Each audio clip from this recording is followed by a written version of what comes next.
Hello aspirants, स्वागत है आप लोगों का परचम क्लासेस पे।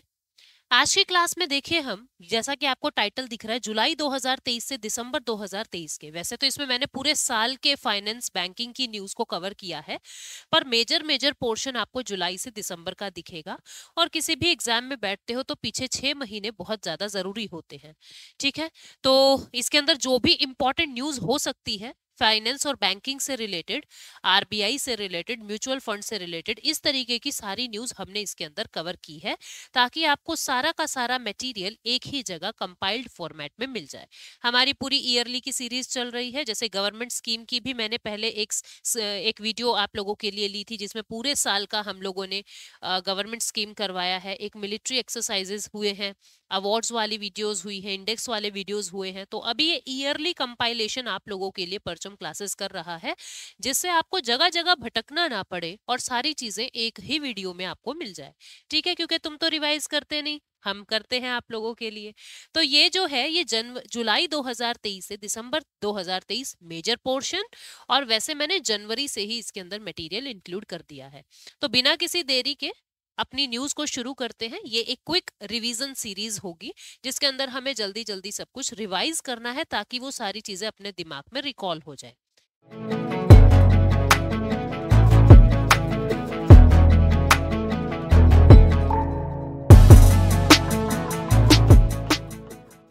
ठीक है, सबसे पहला क्या कहता है कि आरबीआई ने डिस्ट्रिक्ट सेंट्रल कोऑपरेटिव बैंक्स को परमिशन दे दी है। किस चीज की? कि आप अपनी ब्रांचेस को, ऐसी ब्रांचेस जो अच्छा परफॉर्म नहीं कर रही है, ऐसी ब्रांचेस को आप without prior notice to the central bank, RBI को बिना बताए, बाद में बता दो, इट्स ओके, आपको पहले नोटिस देने की कोई जरूरत नहीं है। आप डिस्ट्रिक्ट सेंट्रल कोऑपरेटिव बैंक्स की ब्रांचेस को क्लोज कर सकते हो। तो ये जो अप्रूवल है, ये दे दिया है सेंट्रल बैंक ने इनको। लेकिन आरबीआई को नहीं बता रहे आप, बट आपको रजिस्ट्रार ऑफ कोऑपरेटिव सोसाइटी को ये सूचना देनी पड़ेगी कि हम ऐसे ऐसे बैंक का जो क्लोजर है वो कर रहे हैं। आरबीआई की बात करें तो 1 अप्रैल 1935 को इस्टेब्लिश हुआ है। हेडक्वार्टर मुंबई महाराष्ट्र में है। गवर्नर शक्तिकांत दास है और इसके डिप्यूटी गवर्नर है स्वामीनाथन जानकी रमन, माइकल पात्रा, एम राजेश्वर राव और टी रविशंकर। तो 4 डिप्यूटी गवर्नर होते हैं, एक गवर्नर। तो इस हिसाब से हमने इसको समझा। अभी चलते हैं अपनी अगली न्यूज पे। नेक्स्ट न्यूज क्या कहती है उसको देखते हैं। अगली न्यूज है, महिंद्रा फाइनेंस जो है स्टेट बैंक ऑफ इंडिया के साथ को लैंडिंग पार्टनरशिप में आ रहा है। मैंने आपको पहले भी बताया है को लैंडिंग या को इंश्योरेंस क्या होता है। को लैंडिंग में क्या होता है, जैसे हर बैंक के कुछ टारगेट्स होते हैं कि आपको इतने प्रतिशत पैसा पीएसएल कैटेगरी को, प्रायोरिटी सेक्टर लैंडिंग कैटेगरी को देना है। कभी कभी क्या होता है, बैंक की ब्रांचेस ऐसे एरिया के अंदर है ही नहीं जहां जरूरतमंद लोग ज्यादा हो जाए, एग्रीकल्चरल लोन ज्यादा बिके। तो इसमें क्या होता है, वो पार्टनरशिप कर लेते हैं कुछ ऐसी नॉन बैंकिंग इंस्टीट्यूशन के साथ जिनकी ब्रांचेस उन एरियाज के अंदर है जहां पे बैंक का पेनिट्रेशन नहीं है। तो ऐसा ही एक को लैंडिंग मॉडल जो है, महिंद्रा फाइनेंस ने स्टेट बैंक ऑफ इंडिया के साथ साइन किया है कि कुछ लोन हम देंगे, कुछ लोन तुम दोगे। इस तरीके से दोनों का टोटल करके जो पीएसएल कैटेगरी का टारगेट है वो बरकरार रहेगा। ठीक है। अफोर्डेबल फाइनेंशियल सॉल्यूशंस, एनबीएफसी के जितने भी कस्टमर हैं, नॉन बैंकिंग फाइनेंशियल कंपनी के जितने भी कस्टमर हैं, महिंद्रा फाइनेंस वाले, इनको एक अफोर्डेबल फाइनेंशियल सॉल्यूशन जो है वो एसबीआई प्रोवाइड कराएगा। ये महिंद्रा फाइनेंस का पहला को लैंडिंग टाई अप है किसी बैंक के साथ। ऐसा कोई भी को लैंडिंग प्रोजेक्ट पहला है ये महिंद्रा फाइनेंस का। ठीक है। Cost efficient capital of bank जो है वो भी बन जाएगा। महिंद्रा फाइनेंस की बात करें तो 1991 में इसका एस्टेब्लिशमेंट हुआ है। हेडक्वार्टर मुंबई महाराष्ट्र में है और ये एक Indian rural non banking NBFC है, मतलब नॉन बैंकिंग फाइनेंशियल कंपनी है। इंडियन है, रूरल एरिया के अंदर ये ज्यादा देखा जाता है। अगली न्यूज आए उससे पहले आपको बता देते हैं, हमारे जनरल अवेयरनेस का 2024 को टारगेट करते हुए एक कोर्स जो है कंप्लीट जनरल अवेयरनेस का, वो हमारी ऐप पर आ चुका है। आप लोग एनरोल कर सकते हैं। इसके अंदर आपको कंप्लीट जीए का सेक्शन रिकॉर्डेड फॉर्मेट में मिलेगा। ठीक है। जिसके अंदर आपको सारा हिस्ट्री, ज्योग्राफी, पॉलिटी, इकोनॉमी सब कुछ मिलेगा। सब कुछ रिकॉर्डेड फॉर्मेट में, डाउनलोडेबल पीडीएफ्स आपको मिलेंगे। लाइव इंटरैक्टिव सेशंस मिलेंगे। आपके अगर डाउट होते हैं तो आप हमारे टीचर से लाइव जुड़ के अपने डाउट्स को क्लियर करवा सकते हैं। प्रैक्टिस टेस्ट, ठीक है, ये सारी चीजें आपको साथ में ही मिलेंगी। और भी कुछ डिटेल आपको अगर इसकी जाननी है तो डिस्क्रिप्शन बॉक्स में कॉलिंग का लिंक भी है, डिस्क्रिप्शन बॉक्स में आपको ऐप का लिंक भी मिल जाएगा, वहां जाके आप बाकी डिटेल्स को पता कर सकते हो। ठीक है, मैं तो एक और इम्पॉर्टेंट बात बता रही हूँ कि पायल 20 का अगर आप कोड कर देंगे, यूज कर देंगे, तो आपको 20% का डिस्काउंट मिल जाएगा। और वीकेंड डिस्काउंट्स तो हमारे चलते ही रहते हैं, वो आप लोग जानते हो। अगर परचम से नहीं जुड़े तो जुड़ जाओ, और जुड़ते हैं तो पता है आपको। अब चलते हैं अगली न्यूज की तरफ। क्या है, एसबीआई और एलआईसी को महारत्ना की तरह रिकॉग्नाइज करना चाहिए, ऐसी रिकमेंडेशन आई है। ऐसा बताया गया है कि 2022-23 में केवल एक ही Maharatna company ONGC, oil and natural gas corporation, ये टॉप 10 प्रॉफिट मेकिंग कंपनीज के अंदर इंक्लूड हुआ है। केवल एकमात्र महारत्ना कंपनी ऐसी थी जो टॉप 10 प्रॉफिट मेकिंग के अंदर इंक्लूड हुई है। लेकिन जो एलआईसी और एसबीआई है, ये भी सारे नॉर्म्स, सारी चीजों को पूरा करती है महारत्ना की। पिछले 3 साल का इनका जो रेवेन्यू आप देखोगे, जो प्रॉफिट देखोगे, वो महारत्ना कैटेगरी को सुटेबल है, तो इनको भी महारत्ना घोषित कर देना चाहिए। ठीक है, इनको भी महारत्ना घोषित कर देना चाहिए। ठीक, ये भी फिर टॉप 10 मोस्ट प्रॉफिटेबल कंपनीज के अंदर इंक्लूड करी जाएंगी। अभी जो है ये महारत्ना कंपनी का हिस्सा नहीं है, इनको कर देना चाहिए, ऐसी न्यूज है। अभी चलते हैं अगली न्यूज की तरफ, पर उससे पहले एलआईसी के बारे में जान लो। एलआईसी का एस्टैब्लिशमेंट 1956 में हुआ, हेडक्वार्टर मुंबई महाराष्ट्र में। स्लोगन है योगाक्षेमम वहम्यहम। ठीक है, योर वेलफेयर इज और रिस्पॉन्सिबिलिटी। तुम्हारा वेलफेयर हमारी रिस्पॉन्सिबिलिटी है। गवर्नमेंट का 100% गवर्नमेंट ने इसको ऑन किया हुआ है, 100% गवर्नमेंट का ही एलआईसी है। ओएनजीसी की बात करें, इसका एस्टैब्लिशमेंट भी 1956 में हुआ। इसका हेडक्वार्टर न्यू दिल्ली में है। चेयरमैन और सीईओ इसके अरुण कुमार सिंह हैं, और ये ministry of petroleum and natural gas के अंडर आता है। ठीक है, ये सब्सिडरी है ओएनजीसी का। हिंदुस्तान पेट्रोलियम कॉर्पोरेशन जो है वो ओएनजीसी का ही, यानी एचपीसीएल जो है वो ओएनजीसी का ही एक सब्सिडरी है। ठीक है, ministry of petroleum and natural gas के अंडर ये आता है। अभी चलते हैं अगली न्यूज पे, that is HSBC introduces e bank guarantee to digitise trade finance. E bank guarantee मैंने आपको बताया था, बैंक गारंटी देता है, लेकिन वो कागज के फॉर्मेट में देता था, कागज पे लिख के देता था। मतलब जो बैंक गारंटी मिलती थी वो कागज पे मिलती थी कि इसको इतना लोन दे दो, अगर नहीं देगा तो हम देंगे। तो इस तरीके की गारंटी कागज पे मिलती थी। अब ये इलेक्ट्रॉनिकली मिलने लगी है, जैसे आपके शेयर्स इलेक्ट्रॉनिकली होते हैं, बिल्कुल इसी तरीके से ई बैंक गारंटी भी इलेक्ट्रॉनिकली मिलने लग गई। एचएसबीसी ने इसको इंट्रोड्यूस किया है, किसके साथ मिलके? National e governance service limited के साथ मिलके, एनईएसएल के साथ मिलके। National e governance service limited क्या है? ये भारत सरकार का एक प्लेटफॉर्म है, डिजिटल प्लेटफॉर्म है, जो क्या करता है, जितने भी अपने इलेक्ट्रॉनिक फॉर्मेट में चीजें स्टोर होती है एनईएसएल के पास, वो सारा डाटा इलेक्ट्रॉनिकली स्टोर होता है। तो यही इलेक्ट्रॉनिक बैंक गारंटी जनरेट करके एचएसबीसी को देंगे। ये पूरी न्यूज थी। एचएसबीसी की बात करते हैं, 1853 में इस्टेब्लिश हुआ, मुंबई महाराष्ट्र में हेडक्वार्टर है, सीईओ इसके हितेंद्र दवे हैं। फिर उसके बाद एनईएसएल जो है 2016 में इस्टेब्लिश हुआ है, हेडक्वार्टर मुंबई महाराष्ट्र में। एमडी सीईओ है दिव्यज्योति राय चौधरी। और ये क्या है? इंसॉल्वेंसी एंड बैंक्रप्सी कोड 2016 के बाद जो है ये बना है। ये एक रिपोजिटरी है जिसके अंदर सारे लीगल एविडेंसेस, जिसके अंदर सारी अपना डाटा जो है वो जब्त होता है। मतलब यहाँ पे लिखा होता है सारा डाटा भारत का, कि किसने किसको कितना लोन लिया है, कितना लोन दिया है, वो सारी चीजें यहाँ पे लिखी होती है। ठीक है, अगली न्यूज क्या है? आरबीआई का ग्लोबल हैकाथॉन 2023 का हुआ, जिसके अंदर इनोवेटिव एप्स जो है उनको, उनके लिए अवार्ड भी घोषित किया गया कि किसने इनोवेटिव एप्स बताई है, जिससे आपका जो डिजिटल फाइनेंस की दुनिया है वो और ज्यादा अच्छी हो जाए। आप देख रहे हो रोजाना नई नई एप्स जो है वो बन रही है, नई नई एप्स बन रही है। उससे क्या हो रहा है? इनोवेशंस हो रही है देश के अंदर, और उससे हमारी लाइफ जो है वो इजी हो रही है। तो आरबीआई का ये ग्लोबल हैकाथॉन था 2023 का, ठीक है, जिसके अंदर इनोवेटिव फाइनेंशियल टेक्निकल सॉल्यूशन बताने के लिए आरबीआई ने बहुत सारे लोगों को कहा था कि अपनी अपनी एप्स आप लोग दिखाएं, आप कैसे इनोवेटिव आइडियाज दे सकते हो। तो ऐसे 154 प्रपोजल्स जो है वो आए हैं, ऐसे 154 प्रपोजल्स आए हैं, इनोवेशंस आई है। ठीक है, कुछ अपने देश की हैं और कुछ 28 पार्टिसिपेंट्स ऐसे हैं जो दूसरे देश के थे, जैसे ऑस्ट्रेलिया के, कनाडा के, जर्मनी, सिंगापुर, स्वीडन, यूके, यहाँ से भी अपने अपने प्रपोजल्स जो है वो आरबीआई को दिखाने के लिए आए हैं। इसका सेकेंड एडिशन था, ये सेकेंड एडिशन था ग्लोबल हैकाथॉन का, जिसका नाम था harbinger 2023 innovation for transformation. Had the theme of, theme क्या थी, इंक्लूसिव डिजिटल सर्विस। ठीक है, इसको याद रखेंगे, कितने प्रपोजल आए, क्या इसकी थीम थी। अगली न्यूज है, escrow pay achieves India's first IFSCA digital escrow authorisation. IFSCA क्या है, international financial service centre authority है ये, गुजरात, गिफ्ट सिटी गुजरात के अंदर इंटरनेशनल फाइनेंशियल सर्विस अथॉरिटी है।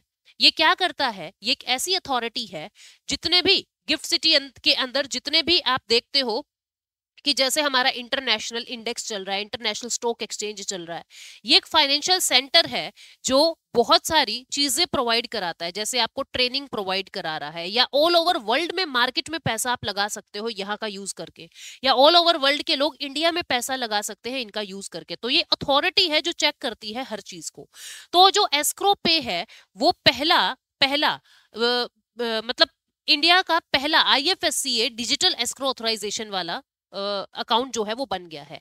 ठीक है, एस्क्रो क्या होता है, एस्क्रो का मतलब होता है थर्ड पार्टी को बीच में लेके सिक्योर सिक्योर सॉल्यूशन देना फाइनेंस का। मतलब लोन देने वाला भी सिक्योर है, लोन लेने वाला भी सिक्योर है, बीच में थर्ड पार्टी को रखते हुए, ठीक है, थर्ड पार्टी सॉल्यूशन होता है, लोन देने वाला भी सिक्योर, लोन लेने वाला भी सिक्योर। तो इस तरीके का एस्क्रो पे को अब ऑथराइजेशन मिल गया है IFSCA का, जो गिफ्ट सिटी गुजरात में है। यानी अब ऑल ओवर वर्ल्ड से लोन आएगा और ऑल ओवर वर्ल्ड में लोन जाएगा थर्ड पार्टी को बीच में लेते हुए। ठीक है, तो एस्क्रो पे की बात करें, 2015 में इसका फाउंडेशन हुआ, हेडक्वार्टर गुरुगांव हरियाणा के अंदर है, मैनेजिंग डायरेक्टर इसके अश्विन चावला हैं। अभी चलते हैं अगली न्यूज की तरफ। RBI to directly regulate entities facilitating cross border payment transaction. क्या कहता है, RBI ने डायरेक्टली रेगुलेशंस जो है वो कर दी है क्रॉस बॉर्डर पेमेंट ट्रांजेक्शंस को फैसिलिटेट करते हुए। यानी आरबीआई एक्सपेंड कर रहा है क्रॉस बॉर्डर पेमेंट ट्रांजेक्शंस को। ये कहा कि अब जो इंपोर्ट और एक्सपोर्ट हो रहा है गुड्स और सर्विसेज का, आरबीआई उन बॉडीज को भी रेगुलेट करेगा जो इंपोर्ट और एक्सपोर्ट करते हैं गुड्स एंड सर्विसेज का। यानी क्रॉस बॉर्डर ट्रांजैक्शन जो हो रही है अब आरबीआई उनको भी रेगुलेट करेगा। ठीक है, ये जो एंटिटीज है इनको पेमेंट एग्रीगेटर क्रॉस बॉर्डर कहा जाता है।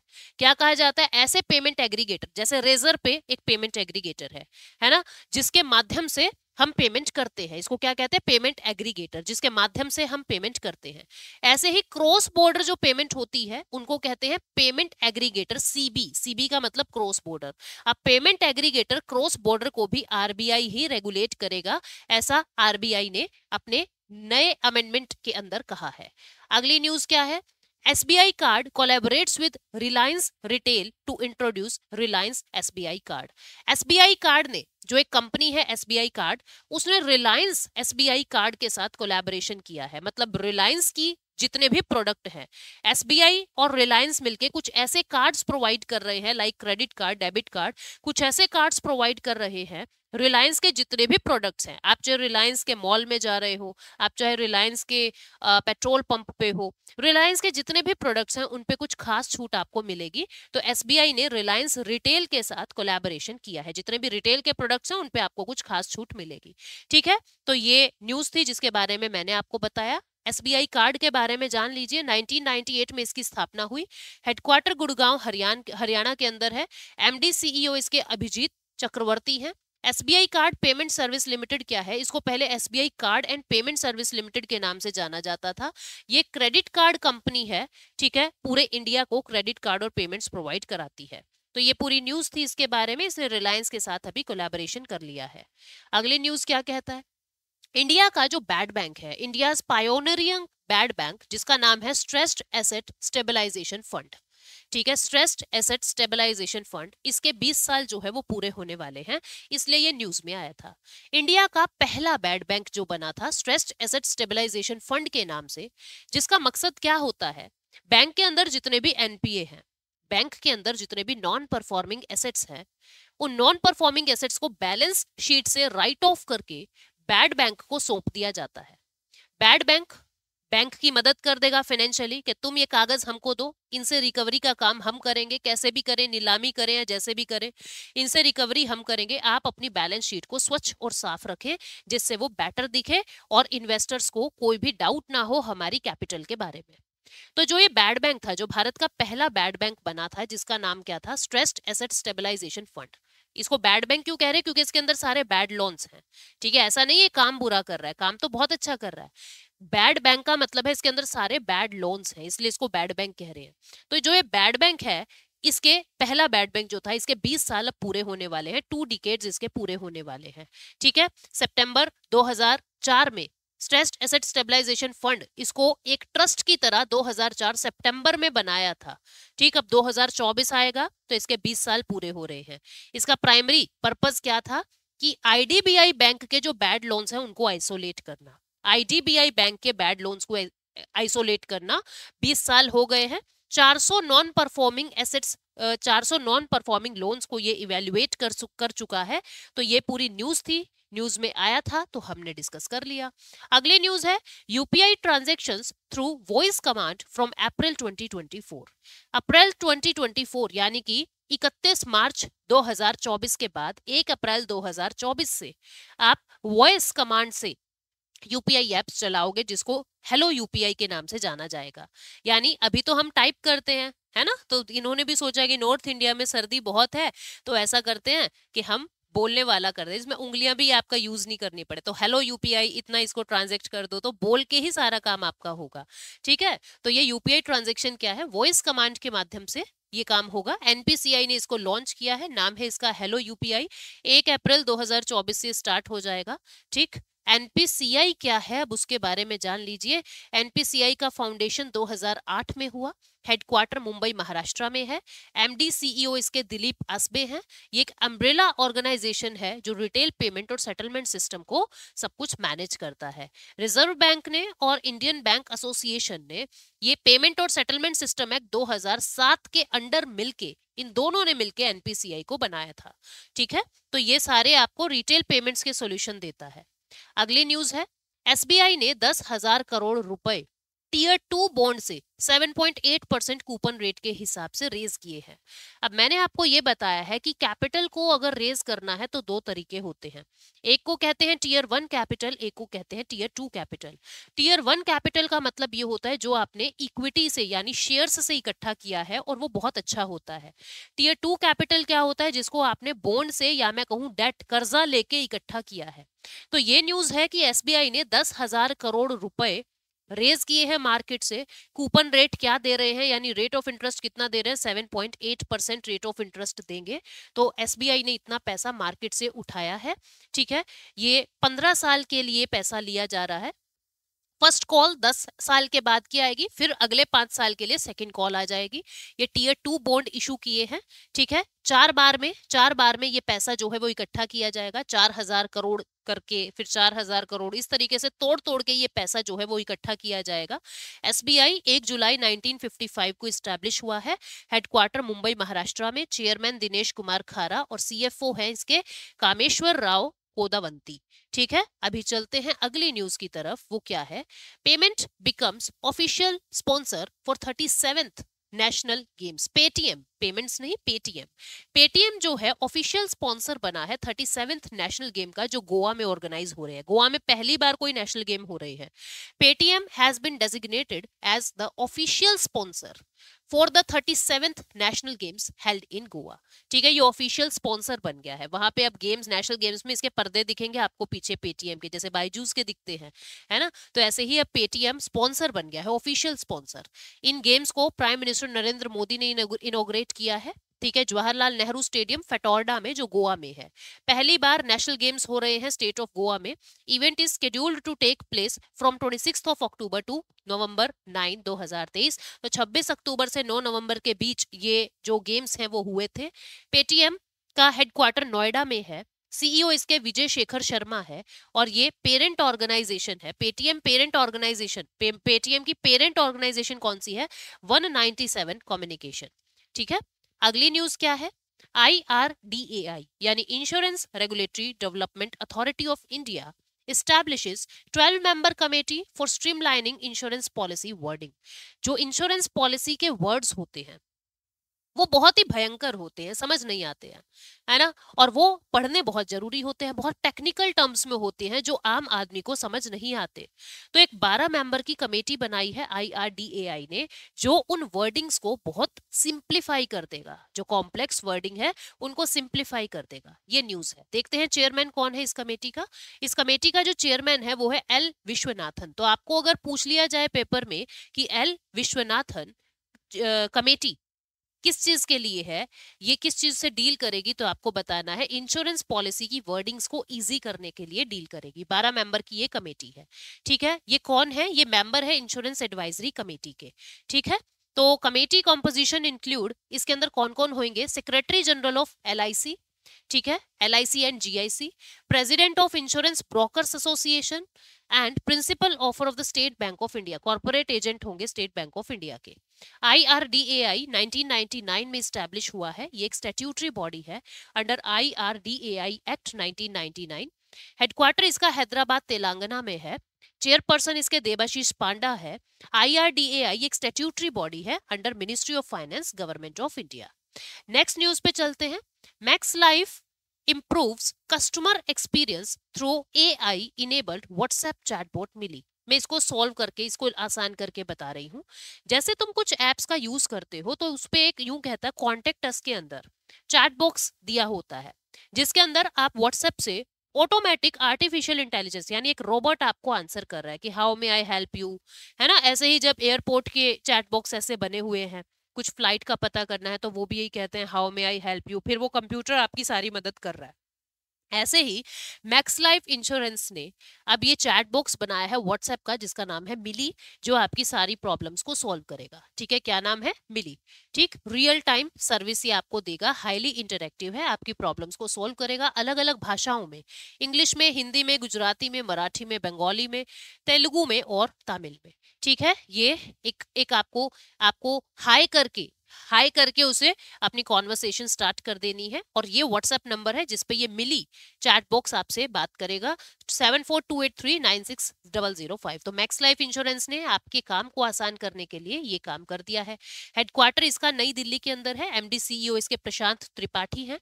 ये एक जॉइंट वेंचर है, किसके बीच में? मैक्स फाइनेंशियल सर्विस लिमिटेड और एक्सिस बैंक लिमिटेड के बीच में एक जॉइंट वेंचर है, ठीक है। Long term saving insurance solution जो है, ये comprehensive protection and long term saving life insurance solution देता है। तो ये पूरी न्यूज थी मिली के बारे में। अगली न्यूज क्या है? RBI releases comprehensive guidelines for IT governance in banks and NBFC। RBI क्या कर रहा है? बैंक और NBFC के लिए कुछ गाइडलाइंस जारी कर रहा है। किस किस फील्ड में? देख लेते हैं। स्ट्रेटेजिक अलाइनमेंट, ये कहता है कि आपको बिजनेस गोल्स के साथ अलाइन करना है, आपको आपके गोल्स के साथ अलाइन करना है, आपका टारगेट क्या है और आप कितने काम कर रहे हो, इन चीजों के साथ आपको अलाइन करना है, ठीक है। तो क्या कहा गया है कि बिजनेस गोल्स के साथ आपको अलाइन करना है। दूसरा, risk management, managing IT related risk, information technology related जो भी रिस्क है उनको मैनेज करो, जैसे साइबर सिक्योरिटी रिस्क जो है उनको मैनेज करो। फिर उसके बाद रिसोर्स मैनेजमेंट, आप अपने रिसोर्सेज को मैनेज करो, एलोकेट करो efficiently. Performance management, monitoring and improving IT system performance, ठीक है। परफॉर्मेंस मैनेजमेंट कैसे होगा? आपकी पूरी टीम की, आपके पूरे सिस्टम की परफॉर्मेंस को मॉनिटर करो और इंप्रूव करो। फिर business continuity and disaster recovery management, IT system इस तरीके का बनाओ, इंफ्रा इस तरीके का बनाओ, बिजनेस चलता रहे और डिजास्टर्स को भी मैनेज कर सके। तो इन सब चीजों को बताने के लिए RBI ने कुछ कॉम्प्रिहेंसिव गाइडलाइंस जारी की है IT फील्ड में, इंफॉर्मेशन टेक्नोलॉजी फील्ड में, बैंक और NBFC के लिए, ठीक है। नाम क्या दिया है इन गाइडलाइंस को? Reserve bank of India information technology governance risk control and assurance practices direction 2023। ये डायरेक्शन जो है 1 अप्रैल 2024 से लागू हो जाएगी, नए फाइनेंशियल ईयर से। नेक्स्ट न्यूज क्या है? HDFC Bank to foster innovation in the food processing sector through support for NIFTAM। NIFTAM क्या है? ये है national institute for food technology entrepreneurship and management. News सिर्फ इतनी सी है, HDFC और NIFTAM जो एक फूड टेक्नोलॉजी के फील्ड में एंटरप्रेन्योरशिप और मैनेजमेंट सिखाता है, ये एक नेशनल इंस्टीट्यूट है। HDFC और ये मिलके काम करेंगे ताकि फूड को और ज्यादा सेफ, सिक्योर और टेक्नोलॉजिकली भी इंप्रूव कर सके, ठीक है। तो ये न्यूज है। ये प्रोग्राम जो है इसको एग्जीक्यूट किया है NIFTAM technology innovation business incubation foundation ने। ये एक सेक्शन 8 कंपनी है, ठीक है, सेक्शन 8 कंपनी है जिसको निफ्टेम ने ही बनाया था। मतलब कि जो आपका बिजनेस इंक्यूबेशन फाउंडेशन है, बिजनेस इंक्यूबेशन फाउंडेशन, इसके साथ, इस फील्ड के साथ, इसके साथ मिलके एचडीएफसी काम करेगा और फूड इंडस्ट्री के अंदर कोलैबोरेशन करेगा। ठीक है, तो ऐसा पूछ लिया जाए कौन सा बैंक फूड इंडस्ट्री के अंदर कोलैबोरेट कर रहा है निफ्टेम के साथ, तो आपको याद रखना है एचडीएफसी बैंक। निफ्टेम के डायरेक्टर कौन है? हरिंदर सिंह ओबेरॉय। ठीक है, नेक्स्ट न्यूज पे चलते हैं। Bank of Maharashtra leads among PSU lenders in loan and deposit growth in Q2। Second quarter जब आया भारत के अंदर, तो बैंक ऑफ महाराष्ट्र सबसे बढ़िया ग्रो किया लोन देने में और डिपॉजिट लेने में। और हमने अभी अभी पीछे हफ्ते ये भी देखा था कि महाराष्ट्र के अंदर सबसे ज्यादा ग्रोथ, यानी जीडीपी में सबसे ज्यादा शेयर भी महाराष्ट्र गवर्नमेंट ही कर रही है, महाराष्ट्र स्टेट ही कर रहा है। और अब हम ये देख रहे हैं जो बैंक ऑफ महाराष्ट्र है, जो बैंक ऑफ महाराष्ट्र है, ये ऐसा पब्लिक सेक्टर अंडरटेकिंग है जो सबसे ज्यादा लोन दे रहा है और सबसे ज्यादा डिपॉजिट ले रहा है। सेकंड क्वार्टर की रिपोर्ट ऐसा बता रही थी। ये obtaining low cost current account और सेविंग अकाउंट प्रोवाइड करा रहा है लोगों को। ये बैंक जो है 1935 में बना है, हेडक्वार्टर इसका पुणे महाराष्ट्र में है, एमडी सीईओ एएस राजीव है और टैगलाइन है one family one bank. Now let us move to next news. क्या है? इंडिया फर्स्ट लाइफ, ये एक कंपनी है इंडिया फर्स्ट लाइफ। ये first Indian life insurance company बन गई है। देखो, इंडिया फर्स्ट लाइफ एक इंश्योरेंस कंपनी है, ये भारत की पहली लाइफ इंश्योरेंस कंपनी बन गई है to attain gift city IFSC registration. मतलब जो India First Life insurance company है, ये भारत की पहली ऐसी लाइफ इंश्योरेंस कंपनी बन गई है जो आईएफएससी गिफ्ट सिटी गुजरात के अंदर रजिस्टर हो गई है।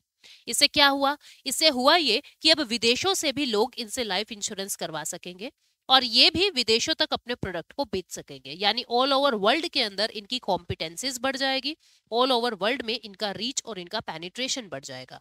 ठीक है, ये जो है ये रजिस्ट्रेशन इनको सितंबर 2023 में मिला था। रजिस्ट्रेशन जो है IRDAI ने अप्रूव कर दिया था अगस्त 2023 में और मिला था सितंबर 2023 में।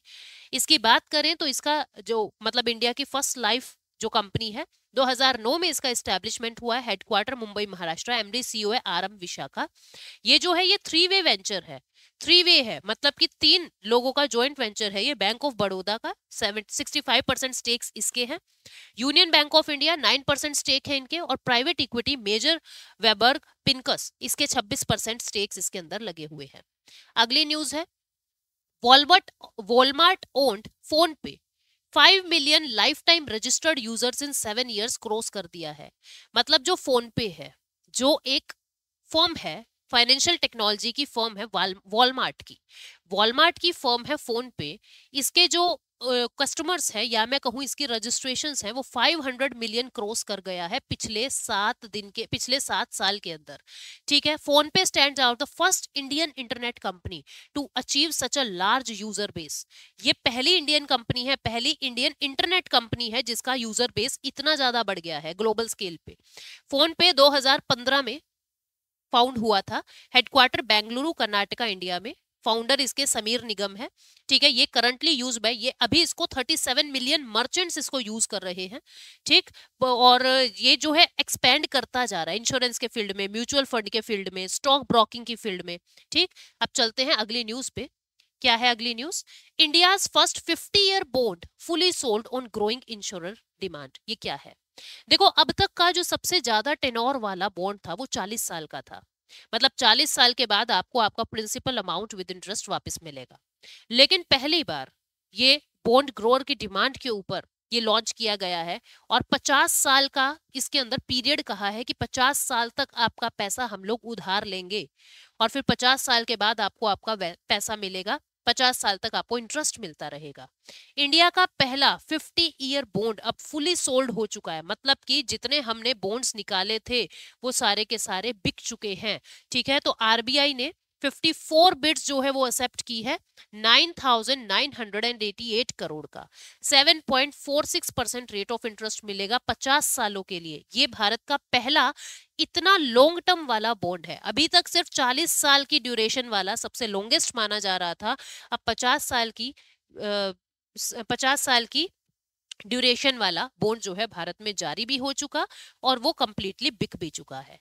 अब अगली न्यूज है, NHAI accepts first insurance surety bond as bid security for NHAI TOT bid for monetization. क्या कह रहा है, National Highway Authority of India ने पहला इंश्योरेंस श्योरिटी बॉन्ड जो है वो जारी कर दिया है, उसकी बिडिंग जारी कर दी है। किस चीज के लिए, क्योंकि आपको क्या करना होता है, टोट मॉडल पे काम करना होता है। टोट बोले तो टोल ऑपरेट एंड ट्रांसफर। टोट का मतलब क्या है, टोल ऑपरेट एंड ट्रांसफर। मतलब क्या होता है, ये प्राइवेट मॉडल्स होते हैं। प्राइवेट कंपनी किसी सड़क को बनाती है, फिर उस पर टोल लगाती है, टोल को ऑपरेट करती है। जब उनका पैसा पूरा हो जाता है तो ये सरकार को ट्रांसफर कर दी जाती है सड़क की, अब तुम अब आप संभालो। ठीक है, तो इसके लिए national Highway Authority of India को पैसे चाहिए होते हैं। सामान चीजें खरीदने के लिए, बनाने के लिए पैसे तो चाहिएंगे ना। तो इन्होंने बॉन्ड जारी किया है, श्योरिटी बॉन्ड जारी किया है, फर्स्ट इंश्योरेंस श्योरिटी बॉन्ड जारी किया है National Highway Authority of India ने। ठीक है, इस मिनिस्ट्री ऑफ रोड ट्रांसपोर्ट की बात करें तो नितिन गडकरी हमारे कैबिनेट मिनिस्टर हैं और मिनिस्ट्री ऑफ स्टेट है जनरल VK सिंह। ठीक, अब चलते हैं नेक्स्ट न्यूज पे। ये क्या कहता है, जोकाता अनवील्स संपूर्ण India's inaugural MSME economic activity index in partnership with SIDBI. देखो सिडबी क्या है, सिडबी है small industries development bank of India, जो छोटी छोटी इंडस्ट्रीज की डेवलपमेंट के लिए काम करता है। तो जो सिडबी है और इधर कौन है, जोकाता, जो एक प्राइवेट लिमिटेड कंपनी है, इसने संपूर्ण नाम का एक इंडेक्स जारी किया है। दोनों ने मिलकर संपूर्ण नाम का एक इंडेक्स जारी करा है, जो MSME की, micro small and medium enterprises की इकोनॉमिक एक्टिविटीज को बताएगा कि कौन सा MSME किस फील्ड में ज्यादा ग्रो कर रहा है, कौन सा MSME किस फील्ड में कम ग्रो कर रहा है। तो ये न्यूज थी। इस इंडेक्स का नाम क्या है, संपूर्ण। इस इंडेक्स का नाम क्या है, संपूर्ण। ठीक है, अब चलते हैं नेक्स्ट न्यूज की तरफ। जोकाता की बात करते हैं, 2010 में बना है। प्रशांत मुद्दू जो है वो इसके CEO है। ये एक सब्सिडरी है online payment gateway company bill desk की। ठीक है, डिजिटल लैंडिंग करती है, क्रेडिट करती है, ऑटोमेटिक क्रेडिट, इंटेलिजेंट मॉनिटरिंग करती है, ये सारे काम जोकाता करती है। अब क्या कर रही है, अब ये संपूर्ण नाम का इंडेक्स जारी कर रही है सिडबी के साथ मिलकर for micro small and medium enterprises economic activity को देखते हुए। अगली न्यूज क्या क्या कहती है, देखते हैं। सिडबी के बारे में भी पढ़ लीजिए। जो small industries development bank of India है वो 2 अप्रैल 1990 को बना है। हेडक्वार्टर लखनऊ यूपी में है। ठीक है, स्पेशल है क्योंकि ज्यादातर दिल्ली या मुंबई होते हैं, ये लखनऊ उत्तर प्रदेश में है, तो याद रखना। चेयरमैन MD है इसके शिवा सुब्बुरमनम रमन। सिडबी है एपेक्स रेगुलेटरी बॉडी है, ये लाइसेंस या रेगुलेशन देती है MSME को, छोटी छोटी इंडस्ट्री को। Ministry of finance government of India के अंडर ये आती है। अभी चलते हैं अगली न्यूज पे। इंटरनेशनल मॉनेटरी फंड का जो एग्जीक्यूटिव बोर्ड है, उन्होंने 50% कोटा एक्सपेंशन करने को कह दिया है। जिसका जितना भी कोटा था उसमें 50-50% इजाफा करने की बात इंटरनेशनल मॉनेटरी फंड के जो एग्जीक्यूटिव बोर्ड की मीटिंग हुई थी, 26वीं मीटिंग जो हुई थी उसके अंदर, 26वीं थी आई थिंक, 16वीं थी, 16th थी, हाँ जी 16th जनरल मीटिंग के अंदर ये बात कह दी है कि आप लोगों को जितना भी आपके पास ग्रीन लाइट्स 50% मतलब 50% कोटा जो आपके पास था, जो भी कोटा था उसका 50% इजाफा कर देगी। जिसके पास 3% था उसका 4.5 हो जाएगा, जिसके पास 4 था उसका 6 हो जाएगा। इस तरीके से कोटा इंक्रीज करने के लिए IMF ने कह दिया। IMF की बात करते हैं, 27 दिसंबर 1945 को एस्टैब्लिशमेंट हुआ है। Headquarter Washington DC United states में। MD है इसके क्रिस्टेना जॉर्जिवा। मेंबर है इसके 190 कंट्रीज। 189 UN कंट्रीज है जो यूनाइटेड नेशन के हिस्से हैं, और एक कंट्री ऐसी है जो UN की हिस्सा नहीं है बट IMF का है, वो कौन है, कोसोवो। ठीक है, पर्पस क्या है, इंटरनेशनल मॉनेटरी कॉपरेशन, इंटरनेशनल मदद करता है ये। इंटरनेशनली अगर कोई भी देश फाइनेंशियल क्राइसिस में हो तो IMF उसकी मदद करता है। ठीक है, आगे आगे चलते हैं अगली न्यूज की तरफ। ये क्या कहता है, ये कहता है कि SBI opens its branch at Shri Kedarnath Dham at 11,755 feet height. SBI इतनी हाइट पर बैंक बनाने वाला पहला बैंक बन जाएगा। SBI अपनी ब्रांच को केदारनाथ धाम में शुरू कर रहा है। उत्तराखंड फाउंडेशन डे 9 नवंबर 2023 को ऐसा अनाउंस किया गया है। ये जो नई ब्रांच होगी ये इतनी हाई फीट पर होगी, ठीक है, इतनी हाइट पर होगी। इसका पर्पस क्या है, ताकि वहां भी बैंकिंग सर्विसेज जो है वो पिलग्रिम्स को मिल सके जो श्री केदारनाथ की यात्रा पर जाते हैं। हैसल फ्री बैंकिंग एक्सपीरियंस के लिए एसबीआई ये काम कर रहा है। केदारनाथ टेम्पल की बारे में बात कर लेते हैं। ये एक सैक्रेड पिलग्रिमेज सेंटर है, सबको पता है, नॉर्थ इंडिया में। Bank of the river Mandakini river, Mandakini river के नदी किनारे केदारनाथ का मंदिर है। बहुत लोग जाते हैं और बहुत हार्ड इसका रास्ता है। मैं गई तो नहीं, लेकिन मैंने सुना है, इच्छा है भगवान मतलब वहां पे हमें भी यात्रा का मौका दे। Temple is located at an altitude of 3584 metre above sea level, यानी समुद्र तल से इतनी ऊंचाई पर जो है ये टेम्पल बना हुआ है। इसको हम केदार खंड के नाम से जानते हैं। ये जो पूरा रीजन है ना जहां मंदिर है, उसको केदार खंड के नाम से जानते हैं। ये चार धाम और पंच केदार उत्तराखंड में उसका पार्ट है। चार धाम यात्रा और पंच केदार का पार्ट है, ठीक है। It is one of the 12 Jyotirlinga of Lord Shiva in India. जो लॉर्ड शिवा के 12 ज्योतिर्लिंग है उनमें से एक केदारनाथ भी बनता है। एक फिर महाकाल, उज्जैन, इस तरीके से अलग अलग 12 ज्योतिर्लिंग है, ठीक है। एसबीआई की बात करते हैं। ये पहले भी पढ़ा है, 1955 में एस्टैब्लिश हुआ। हेडक्वार्टर, उसके सीईओ कौन है, कहाँ है, देख लेना। अब अगली न्यूज क्या है देखते हैं। अगली न्यूज है, गवर्नमेंट ऑफ इंडिया और एशियन डेवलपमेंट बैंक ने बहुत सारे लोन एग्रीमेंट भाई इस साल में किए हैं। कुल मिला के $400 मिलियन का लोन एग्रीमेंट अलग अलग इंफ्रास्ट्रक्चरल प्रोजेक्ट के लिए किए हैं। फिर बाकी अलग रह जाते हैं, हॉर्टिकल्चर के लिए अलग है, उसके लिए अलग है। बहुत सारे loan agreement Asian development bank के साथ हुए हैं भारत सरकार के। तो ये कहा है, ये जो है $400 मिलियन का, ये अर्बन इंफ्रास्ट्रक्चर की क्वालिटी को हाई करने के लिए ये लोन एग्रीमेंट हुआ है। इसमें एक प्रोग्राम जो है वो $350 मिलियन का है, जिसमें हम क्या करेंगे, नेशनल लेवल की पॉलिसीज पे फोकस किया जाएगा उनको अच्छा करने के लिए। एक सब प्रोग्राम 2 है, जिसके अंदर हम स्टेट और अर्बन लोकल बॉडी के लेवल पे, यहाँ नेशनल लेवल को इंफ्रा को अच्छा करेंगे प्रोग्राम 1 में, और दूसरे प्रोग्राम में स्टेट और अर्बन लोकल बॉडी के इंफ्रा को हम अच्छा करेंगे। ये लोन एग्रीमेंट जो है, ये जूही मुखर्जी ज्वाइंट सेक्रेटरी है जो मिनिस्ट्री ऑफ फाइनेंस के अंदर, और ताकियो कोनिशी जो एशियन डेवलपमेंट बैंक की डायरेक्टर है, उनके बीच में ये एग्रीमेंट साइन हुआ है $400 मिलियन का। एशियन डेवलपमेंट बैंक 1966 में बना है। मनीला फिलीपीन के अंदर हेडक्वार्टर है। प्रेसिडेंट इसके मसात्सुको आसाकावा है। 68 मेंबर हैं, 49 रीजनल मेंबर हैं और 19 नॉन रीजनल मेंबर हैं, मतलब outside the Asia Pacific region. Next news क्या कहती है कि फेडरल बैंक ने नई एड फिल्म जारी की है, करो बचाने की शुरुआत बचपन से। इसमें क्या है, एक ईशान नाम का बच्चा है, वो कुछ अपनी फैमिली से इनोसेंट प्रॉमिस कर देता है। छोटा सा बच्चा है कि पापा मैं आपके लिए ये ला के दूंगा, मम्मा मैं ये करूंगा, मैं घर के लिए ये करूंगा, तो कुछ इनोसेंट से प्रॉमिसेस वो कर देता है। तो ये एक एड फेडरल बैंक ने जारी की है जिसका नाम है करो बचाने की शुरुआत बचपन से, ठीक है। मतलब बच्चेपन से ही दिखा रहे हैं कि किस तरीके से बचाना चाहिए, और वो जो प्रॉमिसेस इनोसेंट लग रहे हैं उनको हकीकत में बदलना चाहिए, ठीक है। इसमें क्या कहा जा रहा है, कुछ फाइनेंशियल प्रोडक्ट्स को प्रमोट किया जा रहा है इस कैंपेन के द्वारा। सेविंग अकाउंट्स, आरडी को, एफडी को, क्रेडिट डेबिट कार्ड को, ठीक। फेडरल बैंक की बात करते हैं कि 23 अप्रैल 1931 को बना है। हेडक्वार्टर इसका केरला के अंदर है। एमडी सीईओ श्याम श्रीनिवासन है और टैगलाइन है योर परफेक्ट बैंकिंग पार्टनर। तो याद रखेंगे, करो बचाने की शुरुआत बचपन से, ये फेडरल बैंक को लेके है। नेक्स्ट न्यूज क्या कहता है, फेडरल बैंक ने यूपीआई लाइट को अडॉप्ट कर लिया है। ये यूपीआई लाइट क्या था, बहुत बार मैंने पूरे साल में जिक्र किया है। यूपीआई लाइट था, इसके अंदर क्या होगा, आपको बिना पासवर्ड भरे, बिना कोड भरे आपका यूपीआई ट्रांजैक्शन होगा। एक बार में 2000 का वॉलेट आप फिल कर सकते हो, 500 रुपए तक की मैक्सिमम पेमेंट कर सकते हो।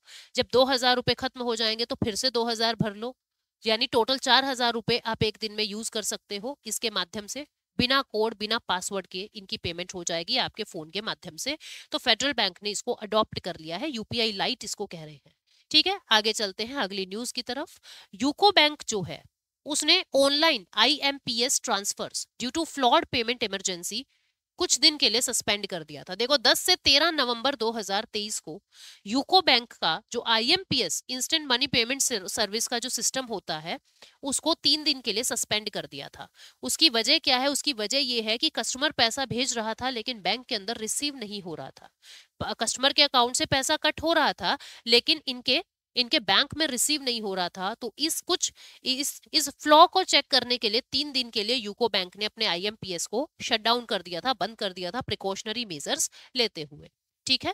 नेक्स्ट न्यूज है, Chennai metro rail collaborates with PhonePe to facilitate digital ticket purchases. Chennai metro rail corporation, Chennai metro rail limited जो है वो फोन पे के साथ पार्टनरशिप कर रहा है कि घर बैठे यानी फोन पे के माध्यम से ही मेट्रो की टिकट्स बुक हो जाए, लंबी लंबी कतारों में ना लगना पड़े। फिर अब लोगों ने कार्ड्स बनवा लिए थे, मेट्रो कार्ड्स।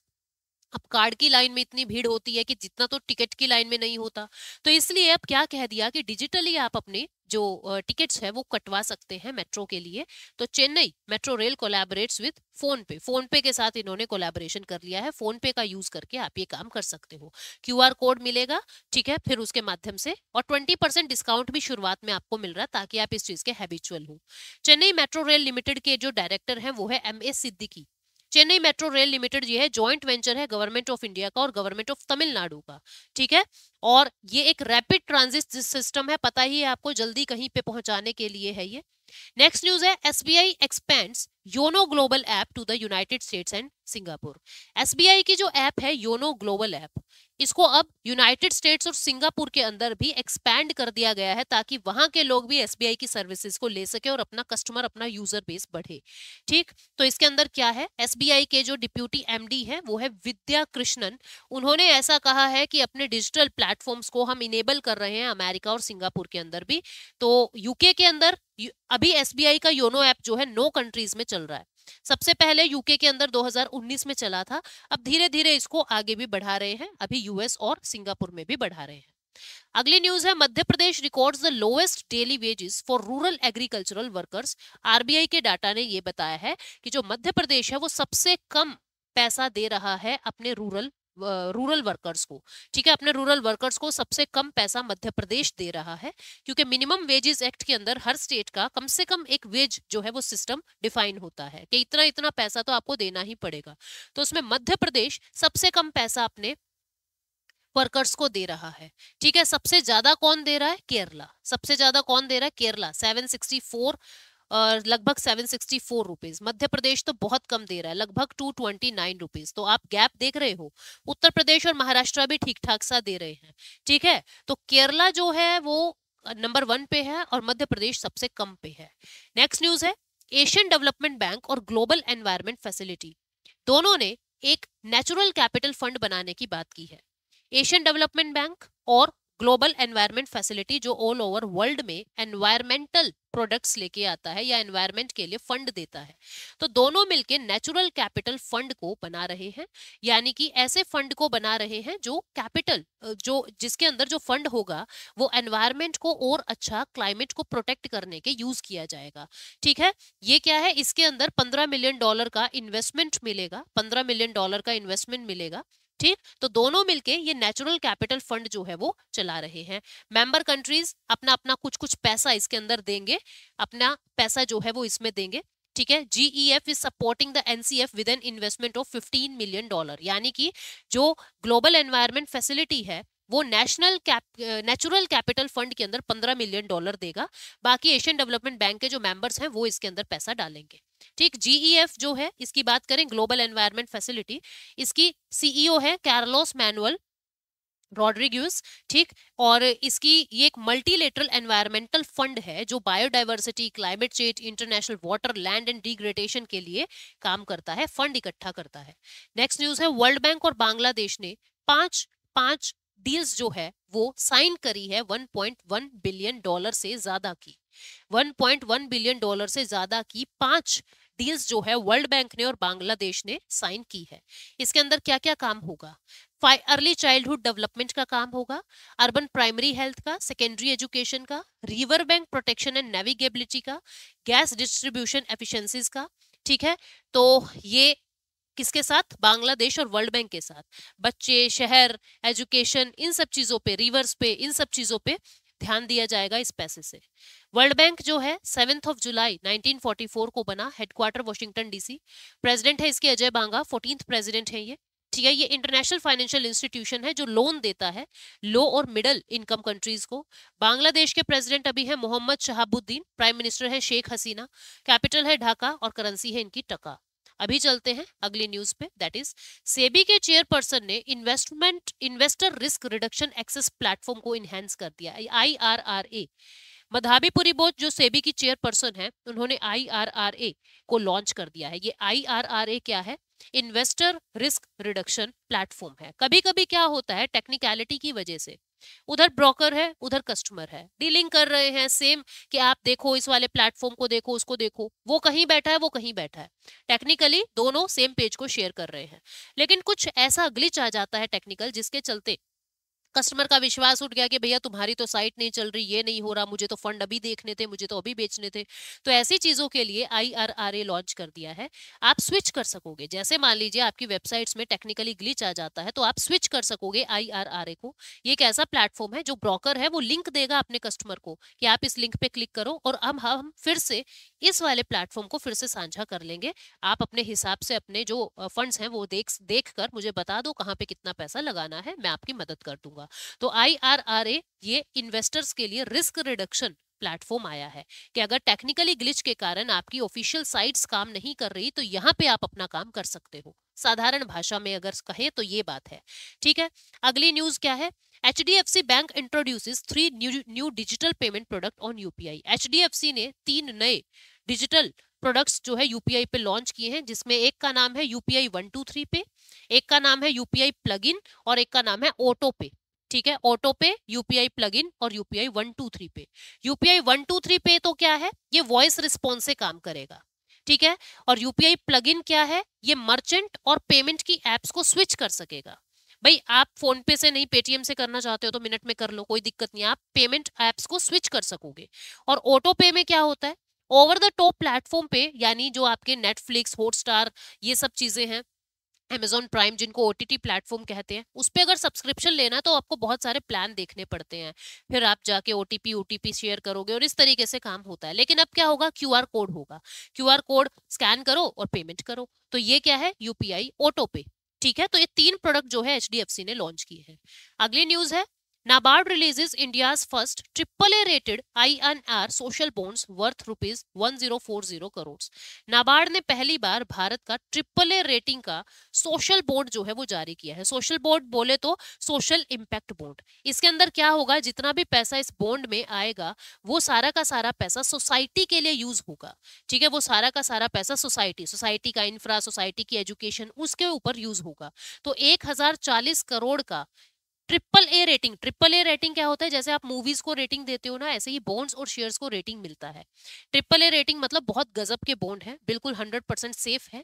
जब AAA हो जाता है तो रेट ऑफ इंटरेस्ट थोड़ा कम मिलने लग जाता है, क्योंकि जब इतने सेफ हो आप तो आपको इंटरेस्ट ज्यादा नहीं मिलेगा, आपको लुभाया नहीं जाएगा इंटरेस्ट करके। ठीक है, तो इंटरेस्ट रेट कम मिलता है, लेकिन ये बहुत अच्छी क्वालिटी के यानी सेफ होते हैं, आपका पैसा डूबेगा नहीं।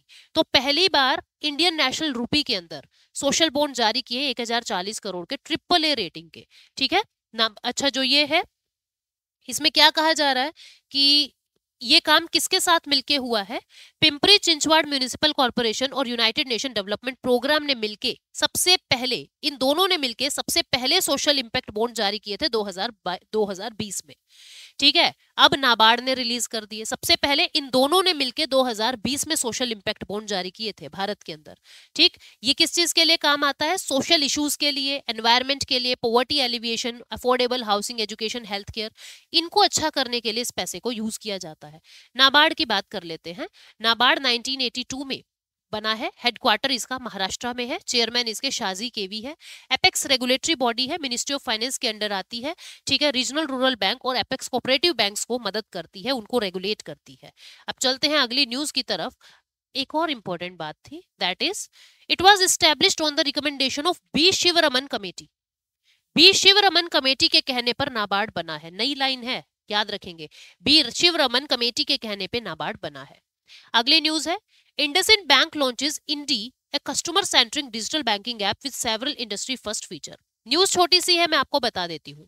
अगर कोई पूछे इंडी ऐप किसकी है तो आपको बताना IndusInd बैंक की है। ये एक ऐसी वही बैंक की ऐप क्या होती है जिसके अंदर कस्टमर को सारे फीचर्स आसानी से मिल जाए, इंडस्ट्री वाले लोगों को सारे फीचर आसानी से मिल जाए। तो ये इंडी ऐप जो है वो IndusInd बैंक की है। IndusInd बैंक की बात करते हैं, 1994 अप्रैल में बना है। Headquarter Maharashtra, CEO Sumant Kathpalia, tagline है we make you feel richer. ठीक, चलते हैं अगली न्यूज पे। स्टेट बैंक ऑफ इंडिया ने चॉकलेट बांटनी शुरू की है। ऐसे रिटेल बोरोवर्स जो अपनी इंस्टॉलमेंट्स को टाइमली मैनर में दे देते हैं, बिना किसी डिले के, बिना किसी देरी के, जो अपनी इंस्टॉलमेंट्स को भर देते हैं, ठीक है, तो उनके लिए चॉकलेट, मतलब उनको थोड़ा सा अप्रिशिएट करने के लिए, ठीक है, उनको थोड़ा एनकरेज करने के लिए, तो स्टेट बैंक ऑफ इंडिया ने चॉकलेट्स दी हैं अपने कस्टमर को। Kotak mutual fund collaborates with CBSE to introduce investor education and awareness programme. ये क्या है? कोटक म्यूचुअल फंड सीबीएसई के साथ मिलके investor education and awareness programme चला रहा है। कि मतलब इसमें क्या होगा, इसके अंदर क्या होगा, 75,000 सीबीएसई टीचर्स को इंगेज किया जाएगा और उनको एम्पावर किया जाएगा, स्पेशली फीमेल एजुकेटर्स को, कि टोटल पार्टिसिपेंट्स के 50% फीमेल एजुकेटर होंगे। उनको बताया जाएगा कि सीखो पैसों की भाषा, मतलब आप अपने स्टूडेंट्स को उनके सिलेबस के साथ साथ आप कैसे उनको फाइनेंशियल लिटरेसी दे सकते हो। तो कोटक म्यूचुअल फंड ने सीबीएसई के साथ ये प्रोग्राम, ये बहुत जरूरी है आजकल के टाइम में, आपको फाइनेंशियल लिटरेसी पता होना बहुत ज्यादा जरूरी है। फाइनेंशियल लिटरेसी आपको होनी चाहिए, ये आपको आना चाहिए, आप इतने लिटरेट होने चाहिए, अपने बैंक के काम खुद करो। तो आपको स्कूल के अंदर ही, जब सीबीएसई के टीचर्स ही आपको ये बातें बताएंगे, तो आप सिलेबस के साथ ही चीजें सीख जाओगे। 12वीं तक होते होते आपको बहुत सारा ज्ञान आ जाएगा। तो ये काम कोटक महिंद्रा बैंक जो है इनके साथ मिलके कर रहा है। ठीक है। Motilal Oswal mutual fund launches India's first Nifty 500 ETF. Motilal Oswal mutual fund ने भारत के पहले 500 ईटीएफ, निफ्टी पर 500 ईटीएफ जारी किए हैं, एक्सचेंज ट्रेडेड फंड। ठीक है, तो ये बस न्यूज थी, ये मैं आपको बताना चाह रही थी कि किसने किए हैं, मोतीलाल ओसवाल ने। नेक्स्ट न्यूज है, आरबीआई ने 30 बैंक को एनरोल कर दिया है और बाकी बैंक को 15 अक्टूबर 2023, मतलब उस समय की न्यूज थी, तो 30 बैंक को तब किया था, अब तो बहुत सारे बैंक्स को एनरोल कर दिया है उद्गम पोर्टल पे। उद्गम पोर्टल क्या है? जहां पे बैंक जो है, जो अनक्लेम्ड डिपॉजिट्स हैं उनको चेक कर सकते हैं। अनक्लेम्ड डिपॉजिट्स क्या थे? ऐसे बैंक अकाउंट जो पिछले 10 साल से ना तो जिनमें कुछ पैसा डला है, ना ही कुछ पैसा निकला है। तो ये जो अनक्लेम्ड डिपॉजिट्स हैं, इनको चेक करने के लिए उद्गम पोर्टल पे बहुत सारे बैंक्स को एनरोल करवा दिया गया है। किसने? आरबीआई ने। ये कौन से बैंक हैं ये आप देख सकते हो। नेक्स्ट न्यूज पे चलते हैं। Yes Bank becomes first lender to offer ONDC network gift card. Yes Bank जो है भारत में पहला बैंक बन गया है जो open network for digital commerce network gift card जो है वो दे रहा है। ये रुपे नेटवर्क के साथ मिलके बन रहा है, रुपे नेटवर्क के साथ मिलके बन रहा है। ठीक है। यस बैंक 2004 में स्टैब्लिश हुआ, हेडक्वार्टर मुंबई महाराष्ट्र में, सीईओ प्रशांत कुमार, एक्सपीरियंस अवर एक्सपर्टीज। नेक्स्ट न्यूज है, Sri Lanka and China 4.2 billion US dollar का कर्जा जो है वो एग्री कर रहे हैं। ठीक, एग्री कर रहे हैं, रिस्ट्रक्चर कर रहे हैं 4.2 बिलियन डॉलर का कर्जा। अब चाइना ने श्रीलंका को डेट ट्रैप में फंसा रखा है। बहुत सारा कर्जा चाइना के ऊपर, चाइना ने श्रीलंका पे चढ़ाया हुआ है और पीछे 7 साल हो गए श्रीलंका जो है वर्स्ट सिचुएशन के अंदर से गुजर रहा है। अब रिस्ट्रक्चर किया जा रहा है। रिस्ट्रक्चर क्या होता है? या तो आप रेट ऑफ इंटरेस्ट को कम कर दोगे, भाई 5% नहीं दे सकता, चल ठीक है 4 दे दियो, ठीक है, या फिर आप उसका टाइम बढ़ा दोगे। तो रिस्ट्रक्चर किया है 4.2 बिलियन डॉलर लोन का। ठीक है। Export import bank of China ने ये अप्रूवल दे दिया है। ये जो एक्सपोर्ट इंपोर्ट बैंक है चाइना का 1994 में बना है, हेडक्वार्टर बीजिंग चाइना में है। इसकी चेयर विमेन है ह्यू जियाओ लियान। ठीक है। वाइस चेयरमैन और प्रेसिडेंट है वू फुलिन। तो ये बेचारे श्रीलंका के साथ बहुत बुरा हो रहा है। ठीक है, पर ठीक है, रिस्ट्रक्चर के लिए तो मान गए। अगला न्यूज क्या है? RBI doubles gold loan limit for urban cooperative bank to 4 lakh. अब देखो क्या किया है आरबीआई ने, जो गोल्ड लोन की लिमिट है, किसके लिए? अर्बन कोऑपरेटिव बैंक्स के लिए। जो गोल्ड लोन की लिमिट है वो 2 लाख थी पहले, अब उसको बढ़ा के 4 लाख कर दिया है। इतनी सी न्यूज थी। अर्बन कोऑपरेटिव बैंक के लिए जो गोल्ड लोन की लिमिट है आरबीआई ने 2 लाख से बढ़ा के 4 लाख कर दी है। ठीक है। अगली न्यूज क्या है? आरबीआई ने प्रॉम्प्ट करेक्टिव एक्शन फ्रेमवर्क जो है वो गवर्नमेंट ओन्ड एनबीएफसी के लिए भी जारी कर दिया है, जो अक्टूबर 2024 से इफेक्टिव हो जाएगा। प्रॉम्प्ट करेक्टिव एक्शन क्या है? जब ऐसा दिखने लगता है कि बैंक का एनपीए बढ़ रहा है तो कुछ प्रिकॉशनरी मेजर लिए जाते हैं, जिसमें यूं कह देंगे डायरेक्टर को सैलरी मत दो या स्टाफ को सैलरी मत दो, पहले पैसा वापस लेके आओ एनपीए वाला, उसके बाद आप ये काम कर सकते हो, उसके बाद आप ब्रांच एक्सपेंशन कर सकते हो, उसके बाद आप और लोन दे सकते हो।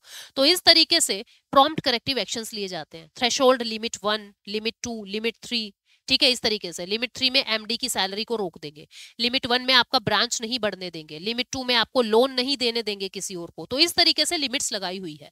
पहले बहुत सारे बैंक पे ये एक्शन फ्रेमवर्क लगता था, अब क्या कह दिया है, ऐसे नॉन बैंकिंग फाइनेंशियल कंपनी जो गवर्नमेंट ओन्ड है उन पर भी प्रॉम्प्ट करेक्टिव एक्शन 1 अक्टूबर 2024 से लगना शुरू हो जाएगा। ठीक है, नेक्स्ट न्यूज है, सीबीडीटी ने पैन रिक्वायरमेंट को मना कर दिया है। मतलब कि ये कह दिया है जितने भी ऐसे लोग हैं जो फॉरेनर है, जो फॉरेन कंपनी है या जो नॉन रेजिडेंट इंडिविजुअल है, जो फॉरेन कंपनीज है जो भारत में गिफ्ट सिटी के अंदर अपने बैंक अकाउंट ओपन कर रहे हैं, ऐसे फॉरेन कंपनीज जो गिफ्ट सिटी के अंदर अपने बैंक अकाउंट ओपन कर रहे हैं और दूसरे जो नॉन रेजिडेंट इंडिविजुअल हैं उनको अब अपना पैन कार्ड नहीं दिखाना है। हमें अब तुम्हें पैन कार्ड की जरूरत नहीं है शो करने की। ठीक, तो सीबीडीटी क्या है, central board for direct central board of direct taxation. ठीक है, ये इंडिया का official financial action task force unit है। ठीक है, department of revenue ministry of finance के अंडर ये आता है। अगली न्यूज है, भारत का पहला नंबरलेस क्रेडिट कार्ड जिसपे ना कोई सीवीवी है, ना कोई एक्सपायरी डेट है, ना ही कोई एनुअल फी है, कुछ नहीं लिखा हुआ, ये एक्सिस बैंक ने जारी किया है। ठीक है, एक्सिस बैंक और फाइब ने मिलकर जारी किया है भारत का पहला नंबरलेस कार्ड। ठीक, एक ऐप होगी आपके फोन में, आपकी सारी डिटेल, बैंक कार्ड की सारी डिटेल उसमें होगी। कार्ड सिक्योरिटी फीचर के लिए बिल्कुल प्लेन होगा, ऐसे प्लास्टिक का टुकड़ा है बिल्कुल प्लेन, उसके ऊपर कुछ भी नहीं लिखा हुआ। ठीक है, तो ये किसने जारी किया है, एक्सिस बैंक और फाइब ने मिलकर इसको किया है। एक्सिस बैंक जिसको जो यूटीआई की एक शाखा थी 1993 में बना है, सीईओ एमडी इसके मिस्टर अमिताभ चौधरी हैं। ठीक, हेडक्वार्टर इसका मुंबई इंडिया में है, टैगलाइन है बढ़ती का नाम जिंदगी। फाइव की बात करें, formerly known as early salary, पहले इसको अर्ली सैलरी कहते थे, ये इंडिया का कंज्यूमर लैंडिंग ऐप है। कंज्यूमर लैंडिंग ऐप है इंडिया का, बहुत सारे कंज्यूमर लैंडिंग ऐप बनाता है, को फाउंडर है इसके अक्षय मेहरोत्रा। अब चलते हैं नेक्स्ट न्यूज पे। आईसीआईसीआई ने आई फाइनेंस नाम का एक ऐप जारी किया है। ये क्या है मैं बता दूं, आईसीआईसीआई बैंक ने आई फाइनेंस नाम का एक ऐप जारी किया है जिसके अंदर क्या होगा, मान लीजिए आपके अलग अलग बैंक्स में अलग अलग अकाउंट है, एक है कोटक महिंद्रा में, एक है देना में, एक है लेना में, एक में है यस में, एक है नो में, इस तरीके से बहुत सारे बैंक्स में आपके अकाउंट है। अब आप बार बार अब इस बैंक के अकाउंट को देख रहे हो, अब इसको देख रहे हो, तो क्या होगा, आई फाइनेंस क्या है, आपके मल्टीपल बैंक अकाउंट एक ही ऐप पर आपको दिख जाएंगे। सारी डिटेल, किसमें कितना पैसा है, किसमें कितना इंटरेस्ट आया नहीं आया, ये सारी चीजें आपको एक ही जगह मिल जाएगी। कहाँ पे, आई फाइनेंस में, और ये किसने चलाया है, आईसीआईसीआई बैंक ने चलाया है। ठीक है, नेक्स्ट न्यूज क्या है, देखो कितना अच्छा काम किया और आरबीआई ने इसको पेनलाइज कर दिया। RBI penalise ICICI Bank and Kotak Mahindra Bank for failure to report fraud incidents. देखो, नो योर कस्टमर के कुछ इंसिडेंट्स, फ्रॉड के इंसिडेंट्स हुए इनके साथ, आईसीआईसीआई बैंक के और कोटक महिंद्रा बैंक के। तो आरबीआई ने इन पे पेनल्टी लगाई है कि भैया तुमने काम अच्छा नहीं किया, 12 करोड़ 19 लाख की पेनल्टी इनके ऊपर लगा दी है। कोटक महिंद्रा पे 3.95 करोड़ की और आईसीआईसी पे 12 करोड़ 19 लाख की लगा दी है। ठीक है, इन बैंक्स के बारे में आप यहाँ से देख सकते हो, कहाँ के हैं, कैसे हैं, कब बने, एमडी सीईओ कौन है। इसके बाद नेक्स्ट न्यूज, ये नेक्स्ट न्यूज आए उससे पहले मैं आपको बता दूं, मेरे 2 बैचेस चल रहे हैं, इकोनॉमिक और पॉलिटी का, जिसमें बिल्कुल जीरो से हाई लेवल तक की तैयारी कराती हूँ। कोई भी स्टूडेंट जो इकोनॉमी या पॉलिटी से परेशान है, आप लोग इसमें एनरोल कर सकते हो। परचम क्लासेस के ऐप पर आपको सारी डिटेल्स मिल जाएंगी, कौन कौन से टॉपिक हमने कवर किए हैं, सारी वीडियोस रिकॉर्डेड फॉर्मेट में आपको मिलती है। तो 2024 का अपडेटेड ये आपको पूरा पैटर्न मिलेगा। ठीक है, आप लोग एनरोल कर सकते हैं। अगली न्यूज है, RBL bank introduces zero balance go saving account. RBL bank ने, जिसको पहले रत्नाकर बैंक के नाम से जानते थे, इसने zero balance go saving account चला दिया है। जीरो बैलेंस का अकाउंट है, अगर आप इसमें कुछ बैलेंस वैलेंस रखते हो तो आपको थोड़ी फैसिलिटी और मिल जाएगी, डेबिट कार्ड की, क्रेडिट कार्ड की, 1500 रुपए का वाउचर कार्ड भी मिल जाएगा, इंश्योरेंस का कवरेज भी मिल जाएगा, अगर कुछ बैलेंस रखते हो तो। नहीं रखते तो जीरो बैलेंस से भी आप सेविंग अकाउंट चला सकते हो। आरबीएल बैंक 1943 में बना है, हेडक्वार्टर महाराष्ट्र, और सीईओ इसके हैं आर सुब्रमण्यम कुमार। ठीक, तो ये पूरी 1 साल की न्यूज थी जिसके बारे में आपको मैंने बताया, यानी कि वैसे तो 6 महीने की है, बट कुछ न्यूज जो है वो मैंने पीछे की भी इंक्लूड कर ली है, इसलिए मैंने टैग किया है सिर्फ 6 महीने का। तो अभी क्वेश्चन देखते हैं आपको क्या याद है। ठीक है, आपको एक तो ये बताना है, मिली चैट बॉक्स किसने जारी किया था। ठीक है, दूसरा ये बताना है क्वेश्चन, जो सोशल इंपैक्ट बॉन्ड होते हैं उनका पर्पस क्या है। सोशल इंपैक्ट बॉन्ड का पर्पस क्या है, किस चीज के लिए होते हैं, इनका पर्पस क्या है। ये दोनों क्वेश्चन जो है वो कमेंट सेक्शन में आप मुझे बता दोगे। थैंक यू सो मच, आपकी मदद के लिए बार बार आपसे मिलते रहेंगे। Thank you so much.